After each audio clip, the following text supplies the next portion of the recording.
Bismillahirrahmanirrahim. Assalamualaikum warahmatullahi wabarakatuh. Salam sejahtera buat teman-teman sekalian. Senang sekali bisa ketemu di sini. Kalau tahun kemarin mungkin saya sharing, tahun ini mendapatkan kesempatan untuk bersama Mas Handoko, ada Pak Sakti Maki, ada Mas Ayub Bali, serta Mas Roni Yuzirman. Kita mengkurasi produk-produk dan desainer yang ada di depan itu di zona keren. Cuma sebelum sampai ke kolaborasi, ini adalah fundamental thinking dulu mengenai branding. Next, teman-teman yang sekarang sedang mengembangkan produk di UKM akan sampai ke level ini juga. Ini iklan televisi dan satu paketnya itu kurang lebih 1,1 miliar. Cuma tolong jangan membuat itu menjadi sesuatu yang ternyata bikin branding itu mahal. Enggak, semuanya ada tahapannya. Termasuk yang teman-teman yang di zona keren di depan itu sebenarnya tidak mengeluarkan budget banyak karena difasilitasi oleh TDA dan zona keren. Jadi mungkin hampir 0 rupiah yang dikeluarkan kecuali memang untuk develop produk. Kenapa sih Mas mesti harus bikin branding gitu? Kenapa mesti harus bikin merek sementara kita aja buat ngurusin develop produknya, distribusi dan segala macam aja belum beres. Apalagi merek itu seringkali hasilnya nggak jelas, mesti menunggu waktu yang panjang dan segala macam. Nah, yang perlu saya sampaikan adalah memang banyak di antara kita itu menurut saya memang harus dijerumuskan untuk sampai ke satu masalah. Sebenarnya memilih menjadi pengusaha itu kan nyari masalah sebetulnya. Artinya sudah bagus-bagus kerja di BUMN, gaji udah 15 juta sebulan gitu, terus dipengaruhi sama Mas Roni Yuzirman lewat tulisan, lewat buku, lewat macam-macam, akhirnya jadi pengusaha, order pertama dibikin, produk segala macam, akhirnya bangkrut, utang 150 juta, banyak begitu gitu. Terus kenapa mesti kita lakukan? Next. Nah, karena orang-orang kreatif itu selalu melihat masalah itu sebagai peluang. Jadi orang-orang biasa itu seringkali melihat yang kita lihat ini sebagai yang disebut sebagai zona nyaman. Jadi kalau tidak ada sesuatu yang mengancam kehidupan kita diajak bergerak itu susah. Tapi seekor kata ini tidak mungkin bisa mengalahkan bangau kecuali dalam posisi di mana dia sendiri juga hampir ketelan gitu. Bayangin kalau misalnya dia nggak ditelan sama si bangau ini, nggak akan sampai dia lompat untuk mungkin ada kejadian seperti ini. Jadi kreativitas adalah melihat masalah. Okay, next. Nah, satu yang perlu saya sampaikan adalah kalau kita mau mengelola proses branding produk kita, itu hasilnya akan jauh lebih luar biasa ketimbang modalnya. Memang harus keluar modal, memang iya. Ini kan satu proses ya. Apapun yang kita niatkan itu kan pasti akan mengeluarkan sumber daya. Ada uang mungkin, ada waktu yang kita harus investasikan, mungkin ada perhatian dan segala macam. Tapi setiap produk kita itu adalah seperti biji mangga yang kalau orang tidak melihat value dari biji mangga itu dijual juga nggak laku. Ini sebenarnya jawaban atas pertanyaan gini, Mas, kenapa ya saya sudah mulai buka usaha 3 bulan, 2 bulan nyari investor kok susah gitu. Kok banyak orang yang tidak percaya pada apa yang kami rencanakan dan kami lakukan. Karena teman-teman sekalian itu menunjukkan biji mangga. Bayangin kejadiannya gitu. Assalamualaikum Pak. Waalaikumsalam. Saya yang kemarin nyari investor. Oh iya, silakan duduk. Dari TDA atau ya? Referensi dari Pak Roni. Iya, silakan duduk. Pak, saya punya bisnis yang menarik. Bisnis saya ini kalau kita kerjakan dalam waktu kurang lebih 1 tahun, itu dari modal hanya 50.000 bisa menghasilkan kurang lebih sekitar 1 juta rupiah. Oh, bisnisnya bisnis luar biasa Pak. Jadi produk saya ini kalau misalnya ditanam terus kita pelihara segala macam, nanti kalau berbuah itu bisa menghasilkan kalau ditebang 1 juta rupiah. Bapak mau nggak beli konsep bisnis saya ini 50.000? Ya silahkan lihat gitu. Anda ngeluarin dari kantong, kalau biji mangga itu dibungkus tisu, ditaruh di atas meja. Silahkan kalau Bapak mau, ini cuma 50.000, Bapak bisa tanam. Nanti disirami kurang lebih dalam 1 tahun, dia akan berbuah dan bisa ditebas orang kurang lebih 1 juta rupiah. Mau beli nggak orang? Lah mas kalau beli mangga aja, sekilo aja cuma 15.000, ini cuma dapat 1 pelok. Jadi ya teman-teman yang sedang membangun usaha, Anda itu adalah investor pertama yang harus membuktikan bahwa bisnis itu bisa berbuah. Kalau sudah berbuah tuh nggak usah muter-muter nyari sponsor, itu nanti bank juga pasti datang. Cuma bank, lembaga keuangan dan segala macam itu tidak mau menanggung resiko, ya, membayangkan pelok ini menjadi buah yang ranu. Padahal kalau saya belajar biologi ya, dalam pelok itu tersimpan DNA dari pohon mangga yang utuh, yang isinya sak daun-daunnya, sak buah-buahnya itu ada semua di dalam pelok. Oke, next. Jadi membangun sebuah usaha itu pilihannya banyak. Seringkali Gojeknya kan setiap kali ketemu di pesta wirausaha kartu namanya ganti terus. Di sela-sela itu ada pesta wirausaha antar kota itu juga sudah ganti. Nah, ini Steve Jobs, ini true story yang bercerita. Yang terpenting adalah mendengarkan apa yang disampaikan oleh hati kita, karena jalur untuk menuju sukses itu banyak sekali dan hampir semuanya benar. Dan kalau kita tidak menentukan kemana kita pergi, maka kita akan berada di perempatan itu dan mungkin melakukan banyak hal di perempatan itu. Tapi kalau kita tidak memutuskan untuk pergi ke satu titik, kita nggak akan kemana-mana. Jadi tentukan impian kita yang paling tinggi. Habis itu sudah nggak usah mikir lagi, urusannya bertarung untuk mewujudkan impian itu. Kalaupun gagal, the journey itself, perjalanan menuju impian itu adalah sudah menjadi sebuah hadiah. Oke, next. Jangan terlalu cepat.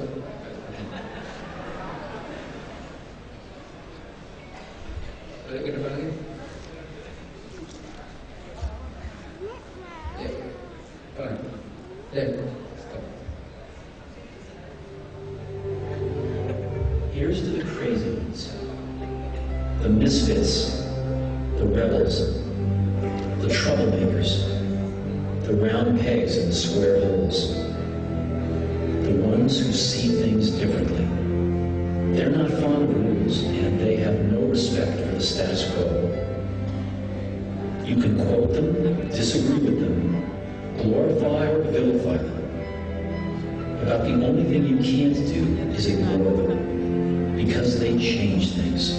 They push the human race forward. While some may see them as the crazy ones, we see genius. Because the people who are crazy enough to think they can change the world are the ones who do.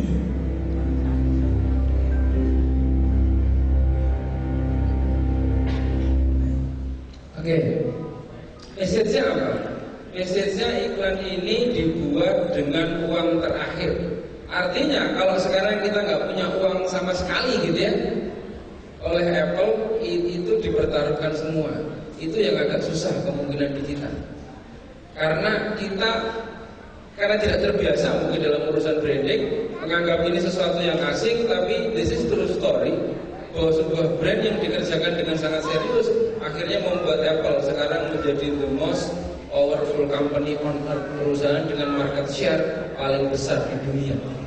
Yang ketika dia nggak punya uang, dia percaya bahwa masa depannya ditentukan oleh bagaimana cara dia membangun merek. Oke, next. Branding kita apa? Next.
Next mas.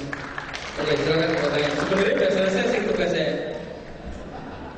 Wis digawe sama Universitas Branding. Ya. Cerita mengenai perjalanan logo sampai akhirnya menjadi merek yang kita kenal itu yang disebut sebagai branding. Bentuknya masing-masing itu disebut sebagai logo. Next mas.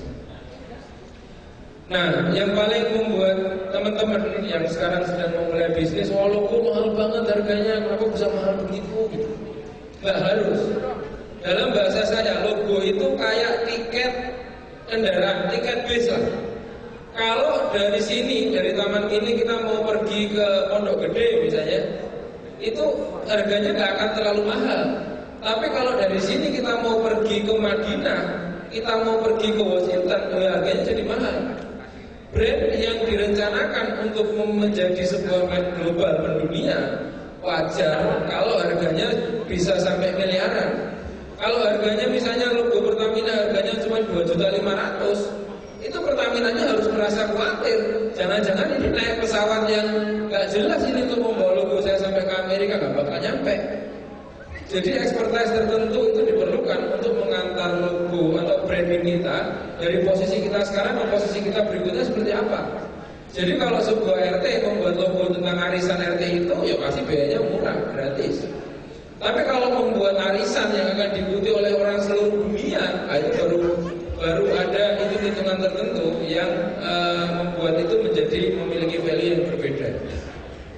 Cuma sekali lagi ya, kalau kita melihat hanya kulitnya, itu kira-kira logo bentuknya kira-kira begitu.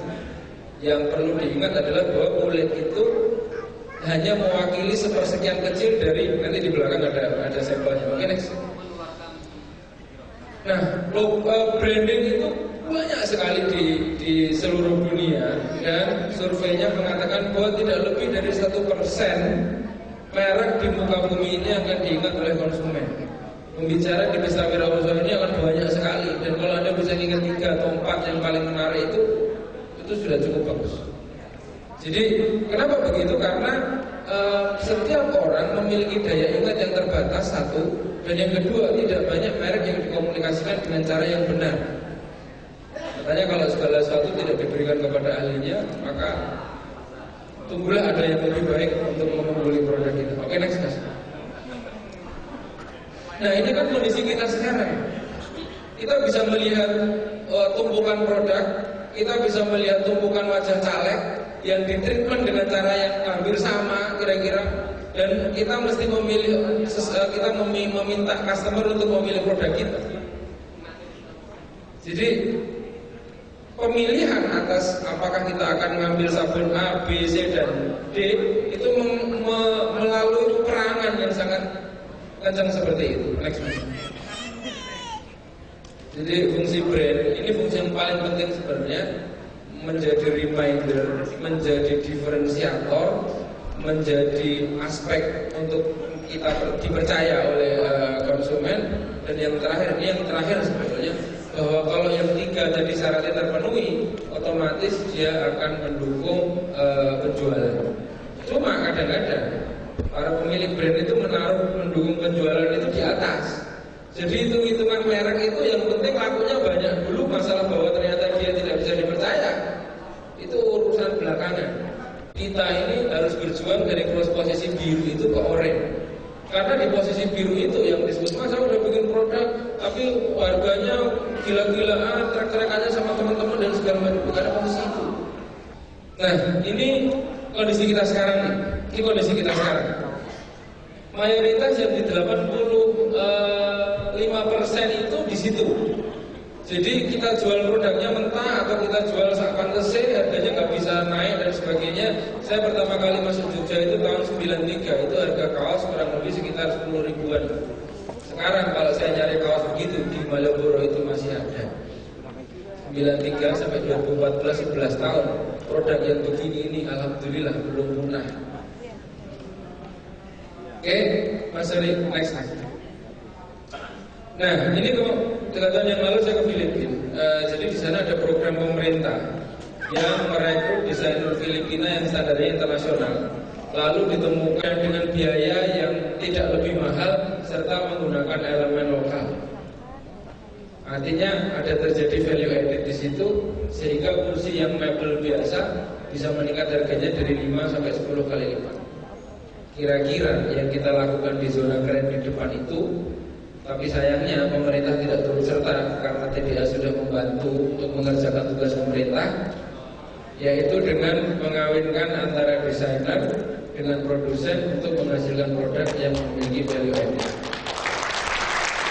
Tepuk tangannya buat teman-teman TDA. Karena pemerintah lambat dan teman-teman pengusaha jauh lebih cepat, ya gak apa-apa, kita kasih contoh yang benar. Next. Di situ juga ada produk minuman, termasuk yang tadi saya cerita mengenai Starbucks. Ini sesuatu yang sebenarnya secara kasat mata kita bisa lihat. Tapi kadang-kadang kalau kita mau bergerak dari 100 rupiah ke 35.000 rupiah, memang prosesnya perlu waktu. Sometimes kita nggak sabar. Sama seperti tidak sabarnya kita ketika menanam biji mangga sampai menjadi buah. Itu kadang-kadang masih bunga aja udah diambilin gitu. Jadi mereknya belum jadi, sudah ada pembesaran merek yang lain lagi gitu, merek ABC dan sebagainya. Jadi belum sampai dia berbuah, kita sudah ambilin dulu bunganya sehingga tidak akan pernah berbuah sampai kapan. Next. Nah, di era online sebenarnya ini adalah pasar yang sangat luar biasa, terutama untuk teman-teman yang punya produk dan tidak punya biaya untuk promosi, karena hampir semua lini itu free. Sekarang kalau mau update, mau jualan, mau nge-tweet, mau ngapa-ngapain itu bisa langsung online, bisa langsung on time, bisa langsung real time. Cuma disiplin mengenai branding itu ilmunya dasarnya tetap sama. Kalau yang di-tweet cuma sekedar tweet, maka dia tidak memiliki keunikan, maka juga tidak akan dikenal orang. Oke, next. Ini kita diskusi aja biar cepat. Nah, yang penting adalah bagaimana supaya apa yang kita lakukan itu bisa menjadi magnet yang membuat orang berebut untuk memberitakan. Jadi cover sampul majalah itu atau menjadi berita utama di sebuah majalah itu sebenarnya cuma satu yang kita bisa lakukan adalah berusaha memaksimalkan supaya produk kita jadi produk yang terbaik atau yang terunik. Next, mas. Nah, ya, yang pertama, branding tidak bisa menggantikan kualitas produk yang memang produknya nggak bagus. Catat, kalau produknya punya masalah, kalau produknya punya problem, maka PR pertama adalah menyelesaikan itu dulu. Kalau distribusinya kurang bagus segala macam, kalau memang masih bisa paralel, tapi kalau enggak, itu mesti diselesaikan dulu. Saya pernah handle sebuah produk, produknya bagus, promosinya udah dibikin, tapi distribusinya macet. Akhirnya ada over promise, justru malah itu jadi bumerang untuk produk. Yang pertama produk, dan yang kedua yang kita coba develop di zona keren adalah storytelling. Orang pengen tahu kenapa saya harus beli produk Anda itu apa, kenapa? Oh, ternyata ini adalah produk yang berasal dari daur ulang, dan daur ulang ini dikerjakan oleh ibu-ibu rumah tangga yang biasanya tidak ada kerjaan, terus mendapatkan itu yang enigami itu, yang produk paper itu akhirnya dengan kombinasi dengan dari desainer menjadi sesuatu yang keren. Ada story-nya. Terus ada pokok masih nanti kita bisa ceritain kinis itu diilustrasi oleh seorang anak yang ilustrasinya luar biasa dan punya cerita unik. Nanti Mas Antogo yang cerita. Itu akan menjadi magnet media yang luar biasa, dan sekali kita diberitakan di satu orang. Di zaman sekarang tugasnya itu nggak selesai, jadi itu difoto ulang atau di-scan, disebarin ke media online yang free itu, sehingga amplifikasinya bisa luar biasa. Nah, proses ini itu masih harus diuji oleh namanya konsistensi, kesediaan untuk merawat, sekaligus inovasi, pembaruan yang kita perlu lakukan supaya produk-produk ini kontekstual dengan zaman. Dulu ada produk unggul yang sekarang mungkin sudah tidak kontekstual lagi, misalnya bisurat. Yang pernah tahu bisurat? Ya, kalau kita masukin ke situ kurang lebih 1 minggu lagi itu baru nyampe gitu ya. Atau yang kedua wartel, ketika telepon. Dulu waktu saya pertama kali naksir sama cewek pakai itu, dan kalau janjian jam 7 saya datang jam 7. Seringkali belum bisa telepon karena ngantri. Jadi setengah 8 baru ini begitu telepon, oh lagi di luar mas, ada pahit pengen nggak bisa. Janjiannya jam 7 udah di warteg lah, artinya banyak. Sama satu lagi ini buat ice breaking aja. Dulu ada teknologi namanya pager, tahu pager? Saya dulu pernah naksir seorang cewek, nggak jadi, tapi itu nggak jadi. Cuman waktu itu saya kan dia punya pager gitu ya, terus saya ngirim pager. Selamat malam mas, malam operatornya cowok. Mas saya mau ngirim pager, oh iya nomornya berapa? 32231. Oke, pesannya apa mas? Itu mau ngerayu didengerin sama cowok sih. Mbak tadi nyampe rumah jam berapa? Selamat rehat ya, buat bubuk, besok jumpa lagi. Dia dibangun. Mas saya ulang ya mas ya. Mbak nyampe jam berapa? Ini rehat apa istirahat? Rehat mas. Oh ya, mas bubuk, besok jumpa lagi. Udah itu aja. Udah pakai uang nggak? Betul aja. Pakai pager jadi. Habis itu ilfil saya. Iya ini ngerayu nih gitu ya. Terus ya udah mas. Itu teknologi yang memang harus punah ya. Oke, next. Nah, brand with storytelling. Jadi merek-merek yang menguasai pemikiran kita, yang kalau kita beli atau pakai mikir pasti beli, itu biasanya dilengkapi dengan storytelling yang kuat. Apple, McDonald dan sebagainya. Dan kalau kita lihat rankingnya, brand dengan storytelling ini mendapatkan ranking yang tinggi. Next. Nah, coba kita lihat ya. Dua ini lah. Kita nggak usah perlu belajar branding, nggak usah perlu belajar macam-macam. Kita sebenarnya bisa ngerasa kenapa produk yang satu itu jauh lebih laku ketimbang produk yang lain. Walaupun honestly nih, saya lebih suka ayam Nyonya Suharti ketimbang McD. Adapun kemungkinan besar kalau disampling makan itu lebih enak itu. Lalu kalau saya saus sama sambal itu jelas kalah. Masak ayamnya juga jelas kalah. Cuma asetnya ini bisa 1 juta atau 2 juta kali lebih besar punya KFC ketimbang Nyonya Suharti. Secara tampilan, oke. Itu baca sudah kita. Next. Nah ini tadi saya cerita ranking. Mereka yang memiliki storytelling kuat, dan ini semua tidak ada produk Indonesia. Ini mau diturunin lagi menjadi 30 besar juga masih nggak ada. Ya bukan nanti 41 besar lah kita teman-teman dari TDA yang konsisten. Next. Jadi jangan hanya menjual kepada audiens. Yang paling penting adalah kita bisa menginspirasi mereka dan membuat mereka jatuh cinta kepada brand kita. Saran saya mungkin nanti bisa dilanjutkan diskusi di bawah dengan teman-teman juga produsen, karena menurut saya ini adalah jalan keluar yang paling top untuk membuat produk-produk kita siap menghadapi kompetisi global ke depan. Terima kasih. Assalamualaikum warahmatullahi wabarakatuh.